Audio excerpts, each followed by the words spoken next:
All right, everyone, we'll be beginning in 1 minute.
Good afternoon.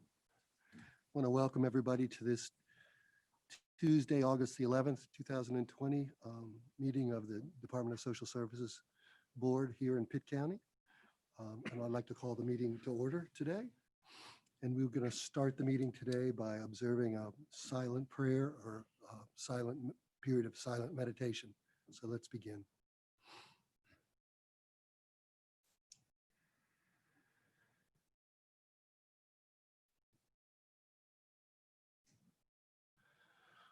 Okay, thank you. And Susan, we have anybody signed up for public comment? No, sir. Okay, we're going to move down the agenda here. So everybody should have received a copy of the today's agenda. And I'll need a motion to adopt today's agenda, if I could, please.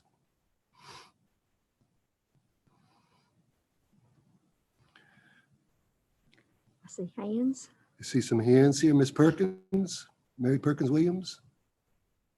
And could I have a second? Mr. Chairman, motion. Thank you. It looks like Catherine Nelson would like to second.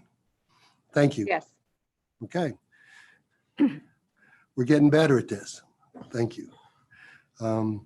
Again, you should have received the, Gotta have a vote. and we have to vote. Sorry. Chair Cox, Yes. Vice Chair Bunch, Yes. Mr. Dancy. Your vote? He's shaking his head. Yes, shaking his head, yeah. Ms. Nelson, Yes. Ms. Perkins Williams, Yes. Thank you. Okay, we're going to do the same for the minutes. You should have received a copy of the minutes. And if there's no changes to the minutes, I'll need a motion to approve. And I look like Ms. Nelson, approve. Could I have a second? Mr. Dancy, I think I have a second there. Okay, Second. so look towards Susan here. Chair Cox, Yes, approved. Vice Chair Bunch, Yes. okay. Mr. Dancy. Okay. Ms. Nelson Yes. and Ms. Perkins Williams. I approve. Thank you. Okay, let's move on today. Let's go into our agenda and items for discussion. And the first agenda item is under child support, and we have Michelle McCorkle here, I think, to do a presentation. Good afternoon. Good afternoon, Michelle.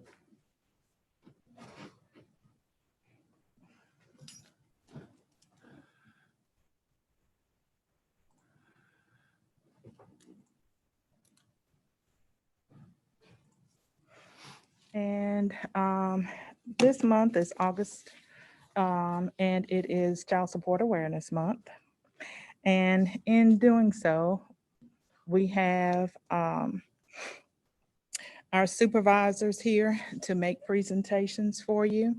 The supervisors are Renee Davis Jones. She supervises our enforcement unit, as well as Sonia Scott, who supervises our establishment unit. Before they come up, I would like to also add that Renee Davis Jones is currently the secretary of our North Carolina Child Support Council. It is the professional organization that supports training opportunities as well as scholarship opportunities for students across the state. She is currently serving her first year of her second term with the Child Support Council, and each term is a 3-year term. Sonia Scott is currently the first vice president of our North Carolina Child Support Council, and she is in her second term of her first round with serving on the North Carolina Child Support Council. Very nice. So we're very fortunate to be able to have that leadership here within the county, as well as sharing it throughout the state. So we'll have them come up and make a presentation for you regarding our goals and impacts throughout the past few months. Thank you, Michelle.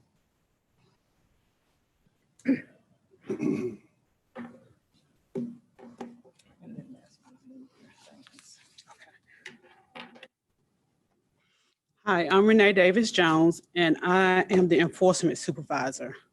And what I want to talk to you about today is about the goals and objectives that we have in child support.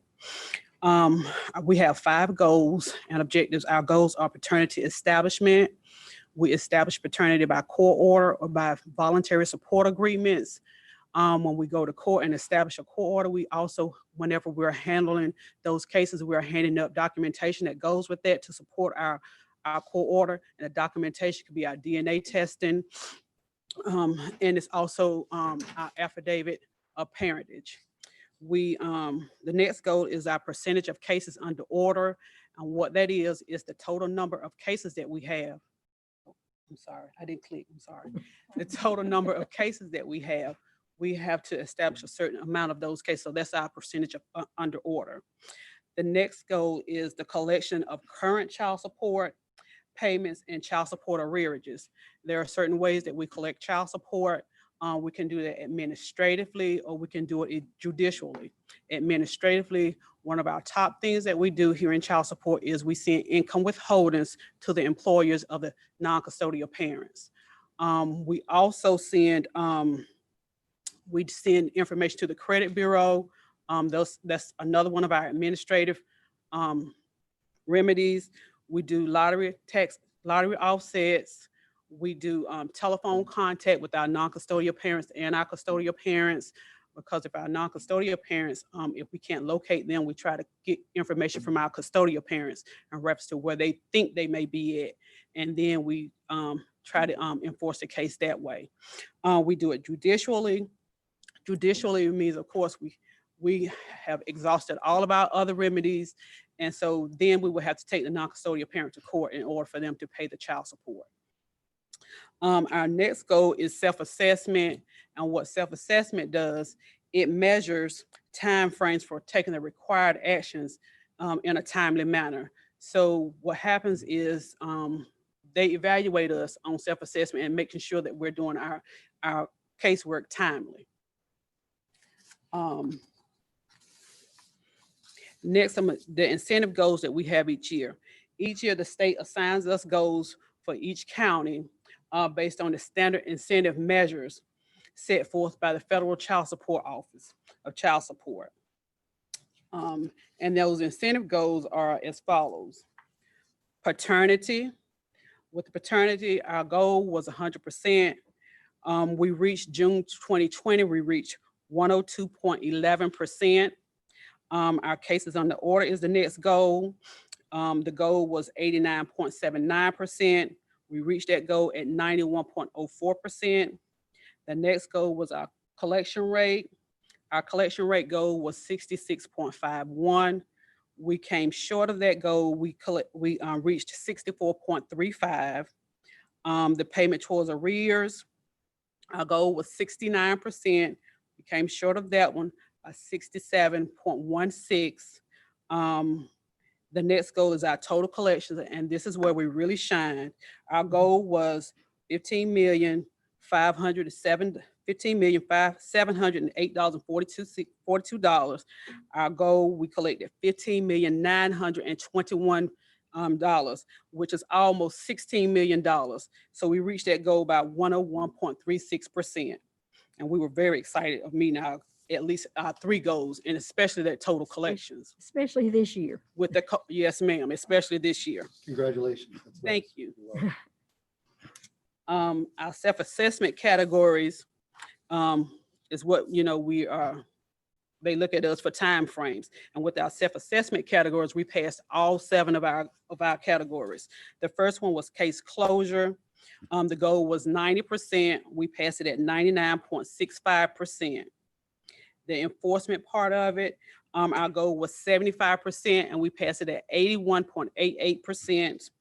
The establishment of our orders, the goal was 75%. We passed it at 75.16%. Our expedited process 12 months, the goal was 75%. We passed it at 96.08%. The expedited process 6 months, the goal was 75%. We passed it at 81.26%. The interstate self-assessment, the goal was 75%. We passed it at 82.28%. And review and adjustment, our goal was 75%. We passed it at 97.72%. So we were very excited that we passed all of our self-assessment goals. Now, Sonia Scott will come up to discuss our impacts of the coronavirus. Thank you. Thank you, Renee.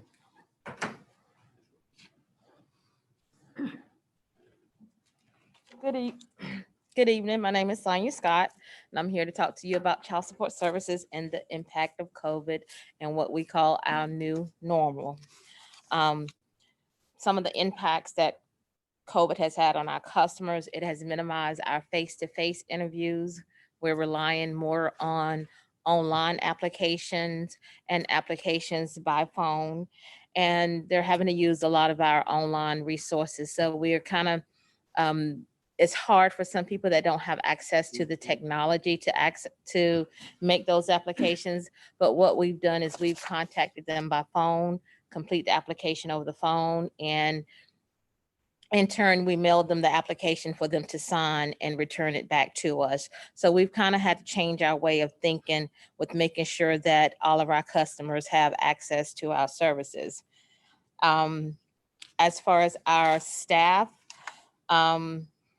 they're having to do a little bit more research, a little bit more detail. When you do face-to-face interviews, you can gather more information that you need in order to complete your cases in a more timely manner. So when an online application is received, a lot of times we don't receive all of the information that we need in order to process the case as quickly as possible. So staff is having to make more telephone contact with customers and those things. We've of course had protective shields installed. Thank you so very much. That makes our staff feel a lot much more safer having those shields in place. And of course, the emergency bonus leave that we have available has been very essential to some of our employees, as we've had several staff members that have had to use that for quarantine. And so that they really appreciate that. As far as the impact of COVID on our courts, our court calendars have decreased drastically. Our courts is closed from March to May due to COVID-19. So a lot of those cases we had to continue out in order to get those cases heard. So we lost a lot of court time.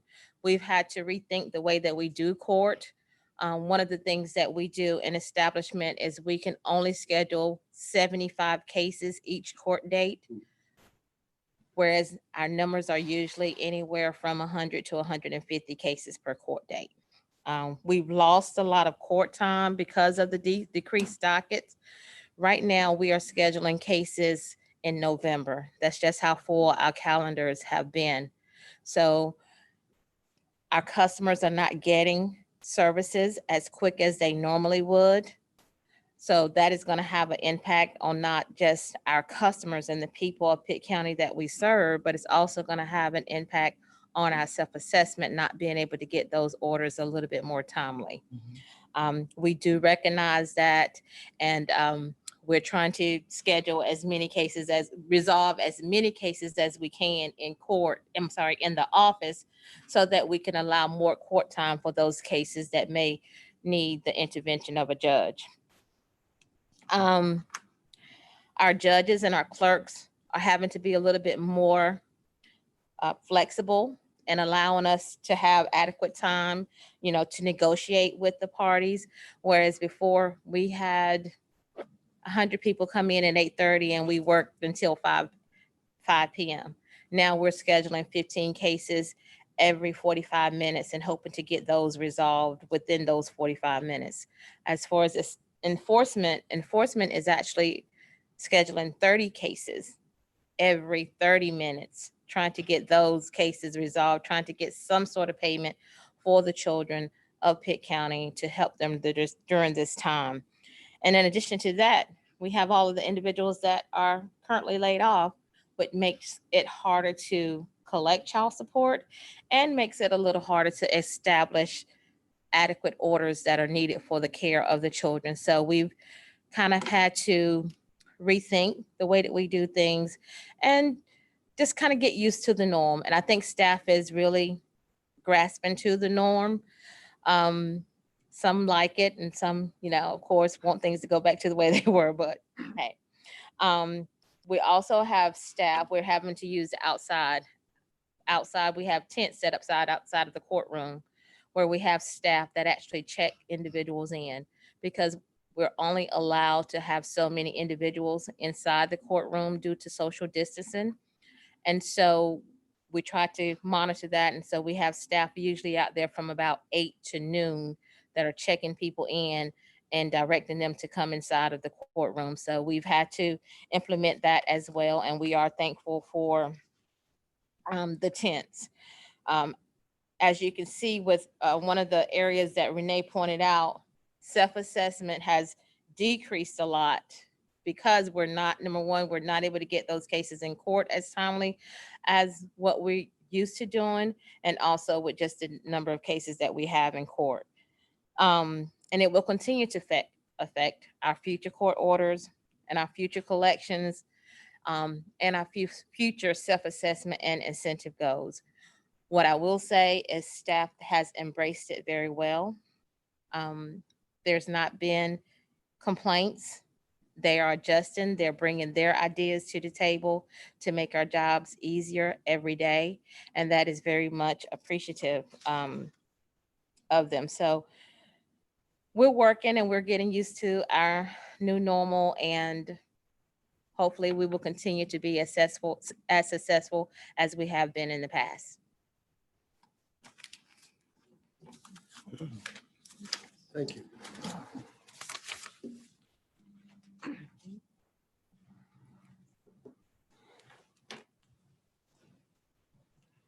Hand raised. You have a hand raised. So it looks like we have a question here from Ms. Mary Williams Perkins. Okay. Thank you, Mr. Chairman. Child support. I received a call from a couple, and one of the sons had graduated and he's not in school, and and there were 2 children involved in the child support. My question is, how would the parents get some resolution for what they wanted to do? according to them, they had gone and wanted an adjustment. The child that's left at home with the mother is well, I'm calling it the adult child. He's above 18 and he's not in school, but the younger child wants to stay with the father. And they had worked out a plan that the younger child move on. What can a couple do when they have that kind of situation? So my first response would be that we do not get involved in custody and visitation aspects. But I would recommend that the individual that you referenced, that you encourage them to contact their local child support office so that we can talk with them about their case, especially if you mentioned that there is an interest in possibly getting a reduction of some sort. Reviewing that case is something that we are able to do in the office and proceed with whatever legal measures are necessary. So I would encourage you to ask that individual to contact their local office. What, I hesitate to give you an exact answer because just one tidbit of information that may be omitted could cause me to have to give you an entirely different answer. So certainly I would encourage you to have them contact the local office. I did. It was a little while back, and I did recommend that they discuss it with a counselor or one of the agents or a representative at child support. Mhm. And they called and said they were told that they couldn't do that, they couldn't do it. And I said, couldn't do what? Because they had worked it out she wouldn't have any of the children because the younger one is only 2. The younger one was going to stay with his father, and the father was willing to take it in. And they had worked out an agreement.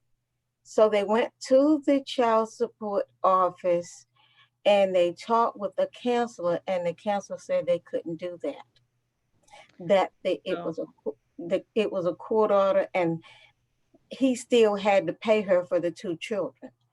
And she said, she said, well, okay, I'll pay you. And he said, and I just said, it seems to me that something is wrong with that process. So I thought I'd ask since this came up today. So, and I would restate that I encourage you to have them contact the office, but if they continue to have questions based upon what it is that their caseworker tells them, then certainly ask to speak with the supervisor or ask to speak with myself so that we can get further clarification of what their question is and hopefully be able to resolve it either in the office or by making the recommendation that they either seek outside counsel or if it's something that they need to address on their own. But they were told that they couldn't do it. By their caseworker, if I'm understanding you correctly. And that's why I reiterate that if they continue to have questions, to contact the office and speak with me or the supervisor for that unit. Okay, I'll make a return call and follow-up call with them. But they had talked to me a couple of times about it. And the 2 of them are in agreement. It's just that it seems that they were saying that social service was objecting to that happening. And the younger child wanted to live with the father. It's a male.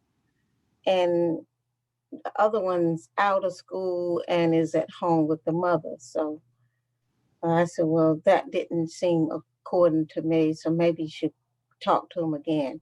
So they just decided to work out between the 2 of them. Yeah, I heard you mention a court order, and so the court order may come into play, and that may be why they got the answer they did, but we need to look at it again, and I think that's what Michelle's saying. Okay. Yes.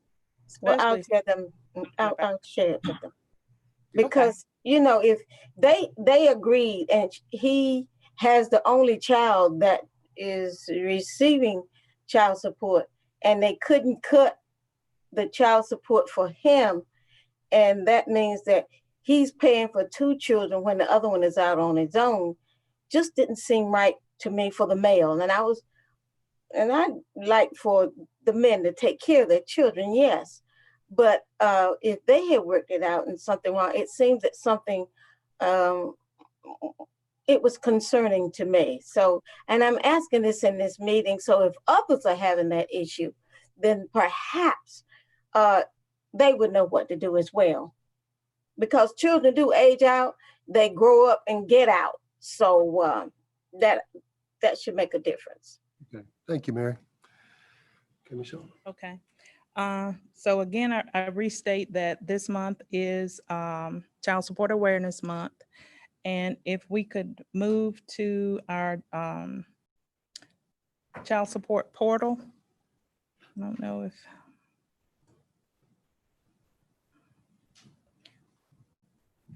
Well, I'll just restate that we have for individuals who do have access to a computer, there is a child support portal, ncchildsupport.com.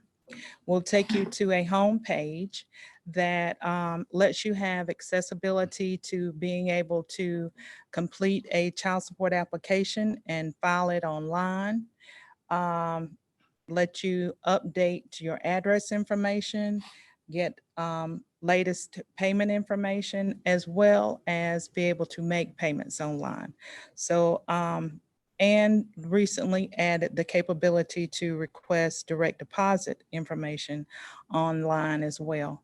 So the state has worked very hard in an attempt to be able to accommodate as many things as possible through online services, alleviating the necessity to come directly into the office. But for those who do not have access to a computer, then we still encourage individuals to call us, and we'll do what we can over the phone, mail you documents, and we still do have an opportunity for you to come into the office. But in an effort to remain safe, we wanted everyone to be aware that they have those online opportunities, as well as the opportunity to call in and request things over the telephone as well. Okay, any other questions? Questions for Michelle? Okay, well, congratulations on your numbers. Those were very, very good. Thank you. You're welcome. Thank you for that presentation. Okay, moving forward on our agenda, we're going to have a presentation by Dr. Frazier, our new Deputy Director. He's going to present some staff data in terms of things. You can go down there.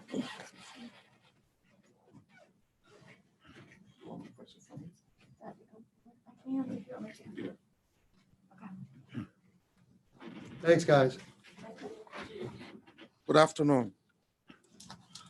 I am going to briefly present the demographic and professional data from 2014 to 2020 of the DSS Pitt County. Slide 1. There we go. You can see in 2014, we had a 51% African Americans and 46% of whites in our staffing ratio. That number now is, in 2020, 65% of African Americans and 31% of whites, 2% Hispanic, and 1% others. So that number has also been contracted, next slide, to look at it in a very comprehensive manner by ethnicity and race. In 2014, 41% of our population was African Americans who were managers, and 59% were white who were managers. If you can see, in 2020, we are straightly balanced, 50-50. So at the managerial level, Pitt County is diversified. But when you look at gender, Next slide, please. In 2014, only 8% were men and 92% were women. However, we are making significant progress.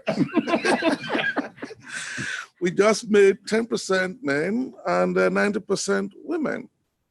That is an encouraging number, I know, but we are making significant progress in that field to make sure we encourage more men to come to DSS. We are going to kind of bring this discussion down to professional groupings. When you look at fiscal and management, we have 30% of our staff are in that block. And 36% are social workers. And the income maintenance makes up 34% of our population.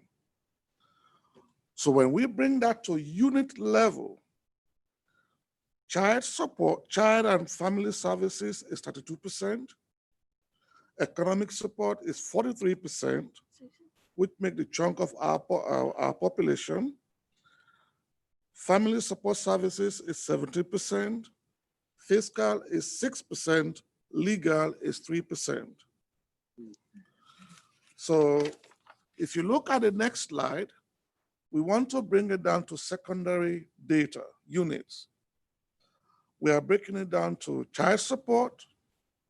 We have 63 staff, adult services 21, intake 40, redetermination 45, quality management 28, child support 24, crisis and transport 10%, employment 7, not percentage, please. Child care 4, fiscal 15, legal 7. All of this data excludes the director and the deputy director. When we bring it down by year, years of service, length and tenureship, adult services have 3.8 cumulative years of service. Economic services and intake redetermination has 4.0 years in service. Child services has 4.4 years in service. ESS, economic services, quality management has 7.5. Family support and child support has 13.7. And all other staff inclusively has 12.8%. We are now looking at a couple of impacts of this number of years and retirement, how that will affect DSS. 5 or more full years of employment will be eligible for employment of retirement. Other services has 62%. ESS has 71%. Child services 67%. Quality management has 36%. A total of years between 0 years to 2 years are significantly at the lower end. Those that are served between 3 to 5 years are a little bit more. But a larger group between 15 and 20 to retirement are the bulk of the population we have. So in the next 5 years, there's going to be a significant retirement gaps that we may need to rediscuss, looking at knowledge transfer schemes or protocols. 5 of the 8 members of the senior management will be ready to retire. So that will leave a gap of big leadership gap within the agency. So we may need to hire eligible full-time employees, train current human resource, wherein we can have knowledge transfer and advancement in career for our current staff. 3 of the 31 members of the middle level, 10% of the population, will be fully ready for retirement. That means we are also looking at, in the middle manpower level, there will be a significant gap of about 10%. So we have to be able to do knowledge transfer and leadership coaching to be able to make up for that gap. What does that mean? That means we have to recruit highly qualified staff, improve training for new hires, reduce turnover rate, however skills we may use, offer more opportunities for professional development and career advancement. This is going to take some money, some program redesign, some evaluation, and some major discussions. I'll pause here for more questions if there are any. Thank you, Dr. Frazier. So are there questions for Dr. Frazier?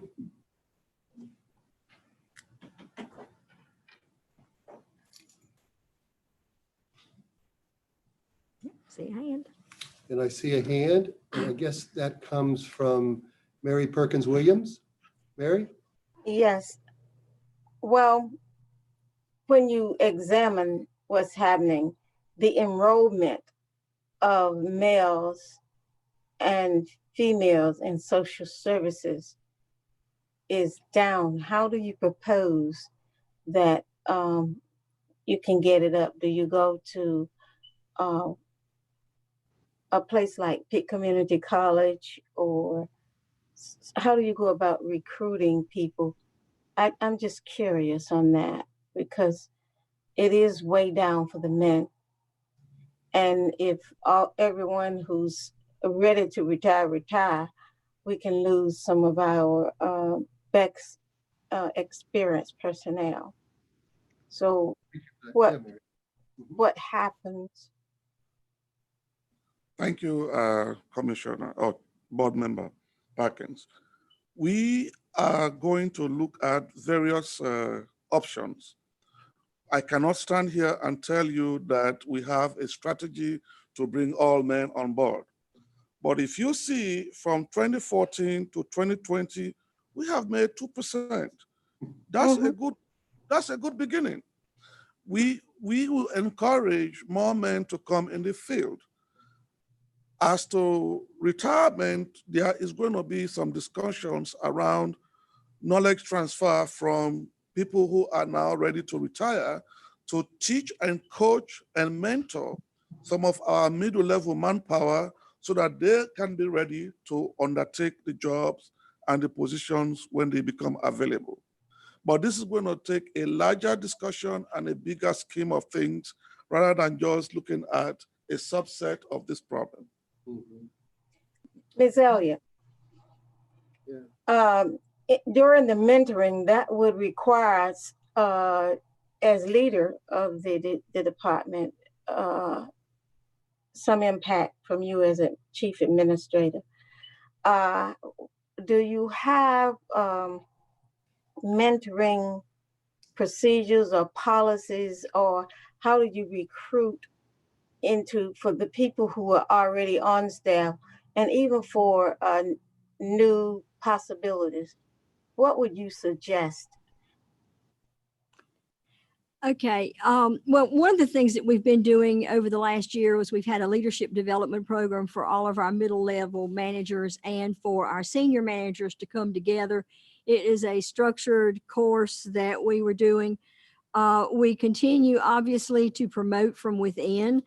So that gives us the opportunity to train staff and to encourage staff to stay with us because they can see those advancement opportunities.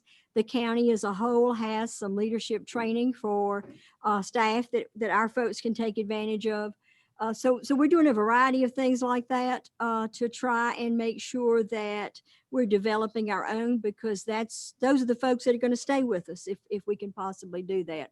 And certainly we're trying to get all of the current leadership to do some mentoring with their teams. I mean, we're trying to, for example, bring some folks together from other parts of the agency, not just the management team, to do some planning around specific issues, career ladder, how we can train folks, how we can welcome folks in a better way and orient folks in a better way. So that does two things. It helps grow them in leadership, and it also gives them the opportunity to interact because we're in multiple buildings and we don't get to see each other as much. So those would be some of the things we're doing. Thank you, because I know you did do a revamp of the staff and you changed some things around. And I was just curious how that was coming along. And I know that the staff has good morale. They have a good morale. I just love it that the complaints doesn't come from staff as they used to. And you know, you need to at least express when you notice a difference in the personnel that it is good. So I commend you on that, because morale is a lot to do with how happy people would like to stay here. And Yep. you know, promoting within is a good way of showing that. Thank you, Mary. And I can tell you in terms of the gender issue, being a male within the field of social work, you know, just in terms of the numbers, I think it's probably, the numbers here are probably reflective, probably across the state in terms of, and Dr. Bunch may speak to that in terms of the numbers of male students that you see within the program or coming through the program. I don't know, but anyway, I know Her it's, hands up. go ahead, Dr. Bunch. Can you hear me? Yeah, we can hear you. Okay. One of the things that the ECU School of Social Work is going to be looking at would be strategies on how to recruit more males into the major. And so prior to my leaving, the undergraduate program director and the MSW program director were working on strategies to recruit more males by promoting the profession amongst the other majors on campus, going to career fairs and doing a targeted recruitment effort. So you're right, Mr. Chairman, that the numbers at Pitt County DSS are reflective of the numbers, not only statewide, but nationwide as well. So we do recognize that void in social work education and looking at trying to improve those numbers. Thank you, Dr. Bunch. Thank you. So any other questions for Dr. Frazier? Okay, if not, thank you very much. Okay. So moving along our agenda here, we have the next item is continued discussion around child health. And this has been an agenda item probably for the last 4 months. And we started out with just a little bit of a presentation from Jan. We had a presentation from Jennifer Hardy from the health department. We've had some follow-up information in terms of, you know, she provided us with a sheet of resources that are provided through the health department. So I wanted to put this back on the agenda, and it's kind of like, you know, we've had some discussion, we've had process around this, we've listened, and I just wanted to bring it up and with a question in terms of what do we want to do with this now? Where do we want to go with this now? And so that's a question, and I just put it out there in terms of things. So any thoughts about that in terms of after all this information gathering and presentation, you know, as a board, any thoughts?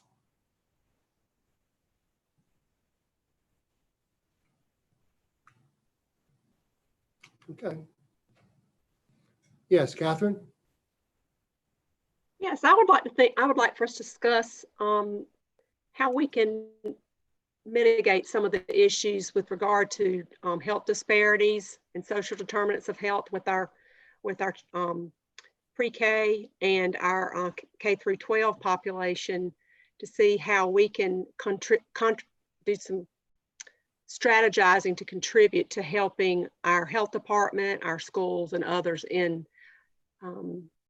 improving those types of challenges that we face every day with children. Okay.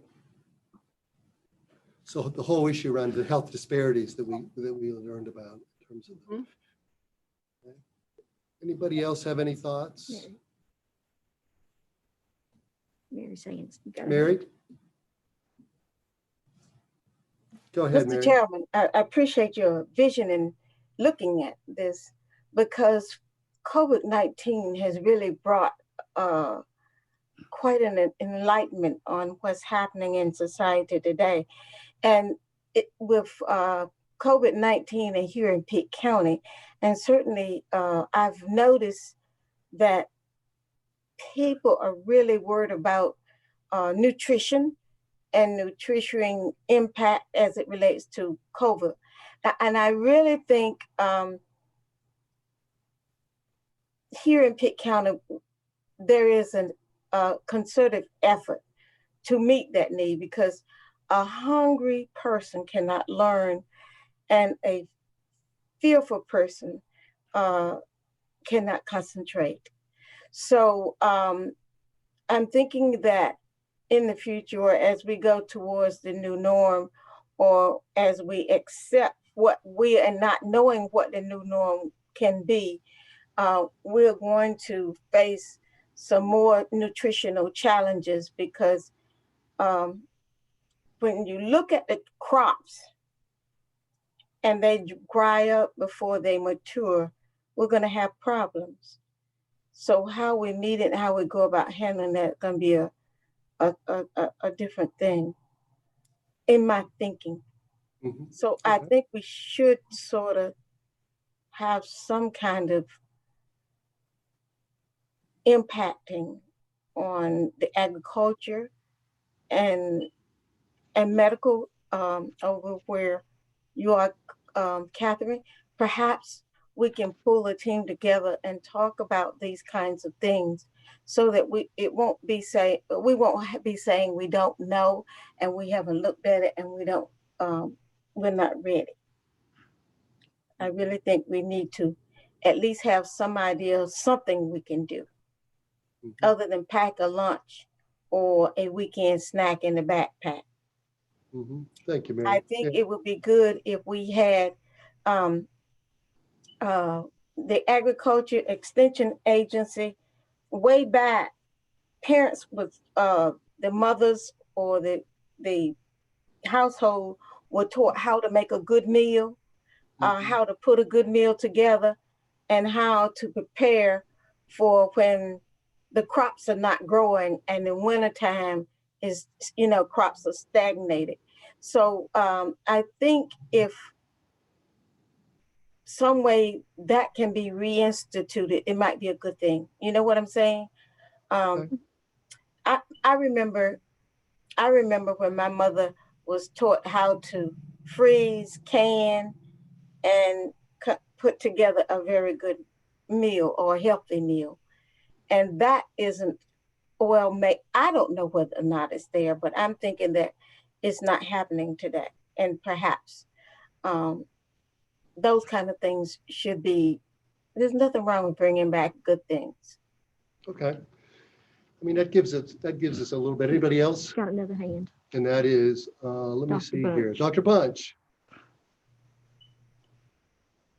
Yes, I would agree that we would need to seize any opportunity to strategize and to partner with other agencies to help families to kind of mitigate the environmental stressors that they are experiencing, which includes things like nutrition, food insecurity, but also with having people kind of learn to navigate some of the structural issues that impact, like systemic racism and any of the isms that can create stress for families. And when you mention social determinants of health, that environmental stress really has an impact on that. And so any opportunity that we can have to strengthen families, but also to hold people who provide services accountable for their behavior and how their behavior and their agencies contribute to environmental stress. Mhm. So Yeah. in any opportunity that we have to partner, grant writing, listening sessions, any of those things that can kind of bring the two together, because we just can't put it all on the families. We have to look at people who actually provide the services, people who make policies, Commissioner, people who are in seats of power, so to speak. We need to hold those folks accountable for the well-being of our communities. Thank you, Dr. Bunch. Well, that's good dialogue. That is good dialogue. And maybe what we can do is let me talk to, we have another hand here. Ms. Perkin-Williams. Start talking before I unmute myself. One thing in this course I learned recently about how performance and leadership, there's very little collaboration and there's very little meeting of the minds in positions. In other words, we all don't walk in everyone's shoes, but until we learn to respect each other in our own comfortable environment and we're able to communicate, communication and collaboration is a way of understanding people. It doesn't always have to be a racial kind of thing. Some of it is systemic, but when you sit down and openly accept someone else's ideas, because if I don't live in, who's on this board? I don't live in Sheila's shoes and she doesn't walk in mine. And our exposures may be different. And neither one of us are men, but we should be able to respect each other in our own environment and our own experiences, that we can come together and collaborate and institute policies that can be inclusive. And the inclusiveness of the leadership means that it's better and it's a better motivation for everyone. And just because I talk because I'm Black, and forgive me, Catherine, but I've never walked in your shoes. But at least I should be able to share with you my feelings and let you understand what I'm talking about. And then that's a better communication. And I'm not saying something different between the two ladies, because we left the men out altogether. But there need to be an inclusive, a collaboration, and a complete understanding in communication. Thank you. Thank you, Mary. So I think this has been good discussion, and I think good thoughts. And I'm going to get together with Jan, and I may reach out to a couple of you too. And I don't want to lose this. I think we have good opportunity to look at this and do some stuff with it. So I thank you for that dialogue and that discussion. Okay. So moving on, we're going to go into the director's report, and we're going to hear about our Medicaid application process report. Right, everybody should have a copy of the report, and we continue to pass all the application processing standards for Medicaid that the state has set forward for us. It has been difficult in part due to some of the things that have been going on with COVID, which we'll talk about in a little bit, but our staff are continuing to get it done. And if anybody's got any questions, I'll be glad to talk about that. We did pass with 91% for the MAD applications and 94% for the other Medicaid. And as you know, the requirement is to pass at least 90% of the applications processed timely. We have our personnel report. I'll stop and see if anybody don't see any questions. Our personnel report for the month, you see that we have 24 vacant positions. We filled 2 since the last meeting. We have 9 positions that are currently frozen. The manager has agreed to allow us to begin interviewing at a quarter of the vacancies a week until we get those that were vacant in the month of July and before, till we get those caught up and hired. And then we will have to continue to discuss what we can do about future vacancies or new vacancies.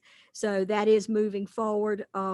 Certainly, we are thankful that we are able to start recruiting again. That's good. So I wanted to share that with you.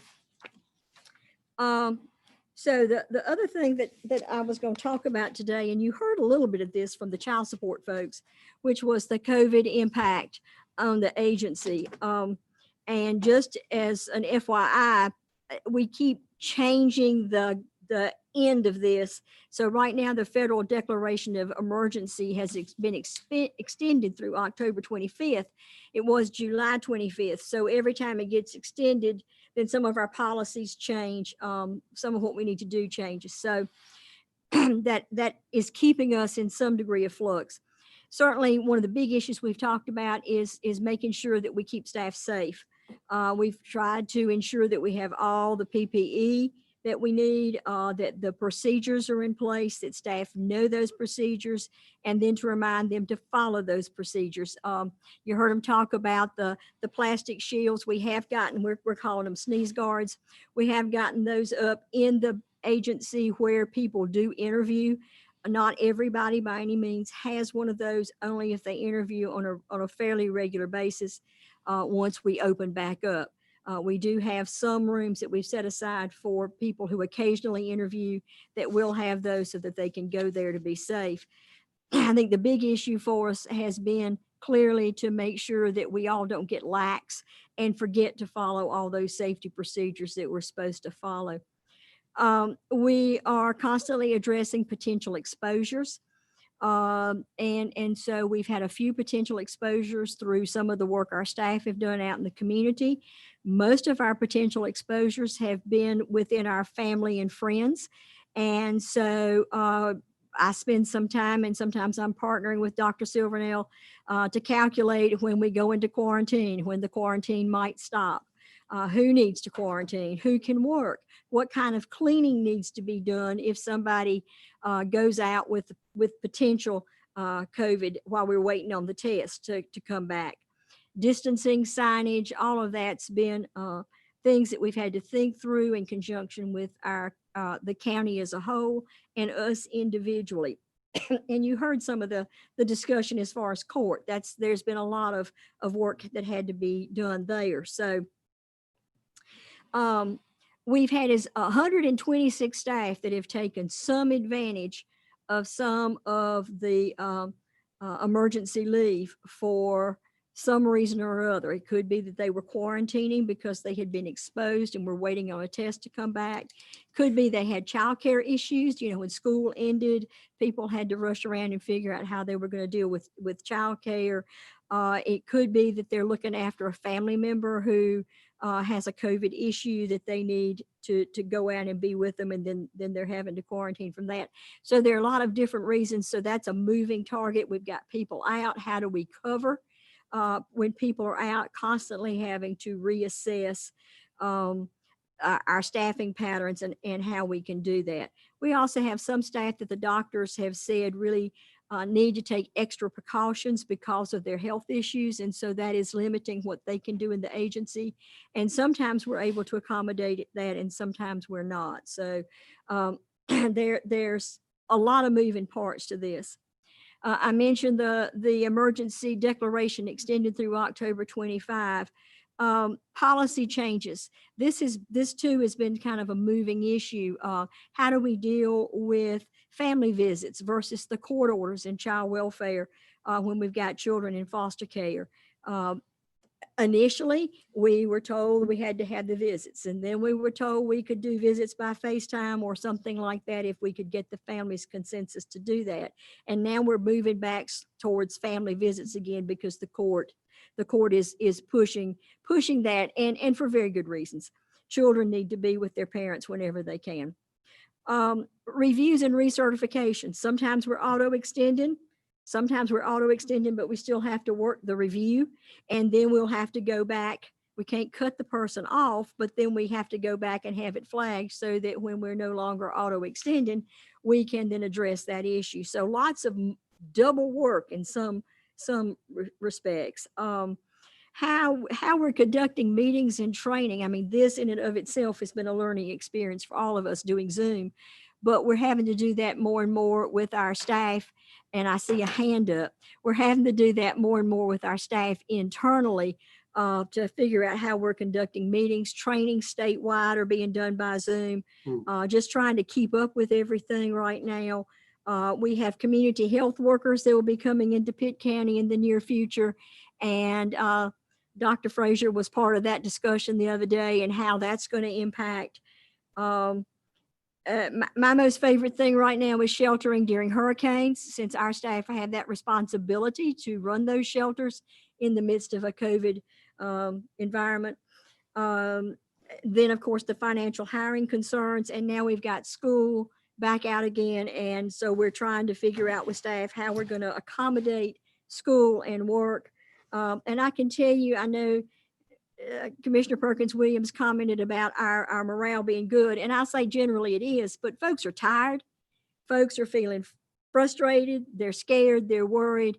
And that adds an element to the day-to-day work that we're doing. So those are just a few of the many impacts that COVID has had on our agency and our staff as a whole. So I will stop and let Ms. Perkins Williams ask her question. Go ahead, Mary. I have a couple of questions. One is 24 vacancies. I'm just curious as to what caused them. That's number one. Number two, the morale. You know, I like complimenting people where you can. That might build it up some. But with school going back, I'm hearing, because I had to go to 3 mailboxes today, and I got, I won't say accosted. I was approached about certain things as it relates to children and going back to school. And the parents are a little uncomfortable, especially grandmothers, about the children, because children are getting sick. So my first response was gut. You got to use your gut. You know your household, and you know your child, you know all of their health issues. But with all of the hurricanes out in the ocean and their stress, how at some point we may need to look at mental health as an issue or an item on this board, because our meetings are televised and we can reach a lot of people with that. What you thinking, Ms. Elliott, about that? But I'd like to know 24 people vacancies. That's quite a hole when we need 25 additional ones to handle some of these issues that we're faced with COVID. Okay, the 24 vacancies, if you remember, well, you may not, we were already recruiting for several of these and had actually gotten to the interview stage when COVID hit, and everything was frozen at that point. We were not allowed to hire. So things have been sitting vacant. Some of these have been sitting vacant for a pretty good while. A couple of them even were part of the new positions from the prior year, because it took us a while to get the job descriptions approved. Then by the time we got that done, then we had to do the recruitment, et cetera. And so they weren't people leaving, they just were new positions. So COVID has definitely slowed things down. Again, the manager, as I said last month, allowed us to recruit for 11. So that certainly is helping. And that's some of the vacancies that you're seeing in this document that you have in front of you. We're almost ready to make offers. In fact, we have made offers on a few. So those numbers are going down, and we're now beginning to be able to recruit again 3 or so a week. So that will help us, reduce those numbers in the near future. But that doesn't address if we have new vacancies, because that will be a while before I can address those. So we're getting through the backlog right now. And yes, it is a huge gap for us to have these kind of vacancies. And that's what the manager and I have talked about a lot. So, and as far as morale, and going back to school, we are working with our staff to try and develop a plan for our staff around how we can be as supportive as possible with how they're going to help their children, whatever the school method is. And remember, we've probably got folks from 5 or 6 different school systems working for us. We probably are not going to be able to address every single thing they want, but we're going to do the best we can to try and help support them. We've done a survey. The survey results are now back. We're meeting tomorrow as a management group to try and talk through what the staff think they need and what the options we have, because we are still required to get the work done, whether we have the staff or not. So we've got to balance both things. So that's where we are with that. And yet, Well, mental health would be a good thing to have them talking about.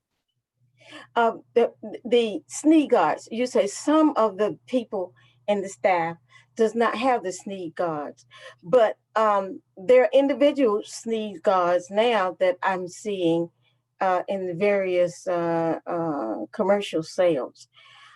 Maybe if we could get SNE, because the SNEs will come up and come out, and sometimes it just comes up and come out. So do we have any of those for where there's not a big piece out there? Do we have some that we can give, have for the people? Because you can clean those to the individuals. SNE guards. There's a couple of things. All of our staff are required to wear a mask while they're at work, unless they have a medical or mental health issue that prevents them from doing that. So our staff are required to be masked. We are giving masks to all clients who come in, and again, there are very few coming in, but we will be giving them masks. The county made these 24 by 24 plexiglass guards to go in front of or on the desk of the folks who interview on a regular basis. A lot of our folks don't interview on a regular basis. And so at trying to be reasonably cost effective, we chose that group to go first to get that done. And if we see we need more, we will get them. Now, I do have some staff that have bought on their own the individual face shield. And in fact, some have done that instead of wearing a mask, just because they have some concerns about a mask. And so, we've sort of left that to their decision. But we have not planned to do 277 sneeze guards. No, I wasn't the ones who did not have it, the plexiglass, because listening to Dr. Silvernell and other medical people, a sneeze come up and goes farther than the 6 feet. Yeah, and that's why we're wearing masks. As safe as possible. So they need to take a break from the mask too. But anyway. I thought I saw another hand a minute So any ago. other questions for Ms. Elliott? And Let's see, there's a hand. so do we have another hand up here? Nope. Nope, I guess not. Well, thank you, Jan. Thank you for that update in terms of things. Okay, well, that kind of concludes our agenda today, and I want to move in now to board member comments. And maybe we can get down the line here for board member comments. Mr. Dancy, do you have anything for the? Yes, I want to go back, Jan, really applaud your efforts in your career growth. Couple of things you mentioned, the career ladder and the mentor programs that you put in place. Please let me know if I can help assist with that. I just put quite a few of those things together where I'm at there at ECVC. So I would be willing to take a look at some of those if you would like me to. Thank you. Good job. Appreciate it. Great. Thank you, Mr. Dancy. Dr. Bunch,